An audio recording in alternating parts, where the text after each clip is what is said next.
በልጅነትህም ወቅበት። እኔ ደንቆሮ ነኝ የማውቀው ነገር የለኝም አትበል። ወደሚያውቀው ወደ እግዚአብሔር ተጠጋ ነው።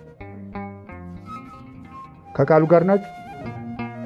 ውርጭ፣ ብርድ፣ ሙቀት ምክንያት የሆነ ለምሳሌ አሁን እኔ የምኖርበት ቦታ በረሃ ነው። እንዴት አድርጌ ልጸልይ ማለትስ ይቻላል? እንደዚያስ ነው ይላል። ሰለስቱ ምዕት እሳት ውስጥ ነው ሲጸልዩ አላያቸውም ይላል እግዚአብሔር። እና አሁን የምኖርበት ቦታ በረሃ ስለሆነ መጸለይ አልቻልኩም፣ መጾም አልቻልኩም። ምክንያቱም ሙቀት ነዋ። እንዴት አድርጌ ነው እግዚአብሔርን የምለምነው? በዚህ እንዴት ነው ሌሊት ዳዊት የምደግመው? ቤቱ ያፍናል ልንል ሁሉ እንችላለን። የለም ጌታዬ፣ እሳት ውስጥ ታፍነው ሰዎች መንግስቴን አስበዋል ይላል። እሳቱ ውስጥ ነው። ይባርክዎ እሳት ወላሂብ ለእግዚአብሔር ይላል። እሳትና ሙቀት እግዚአብሔርን ያመሰግናሉ ይላል። እሳቱ ውስጥ ነው።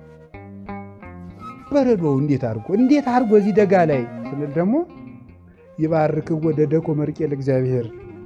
ቅዱስ ያሬድን የመሰሉ አባቶቻችን በረዶ ውስጥ ነው ለምነዋል።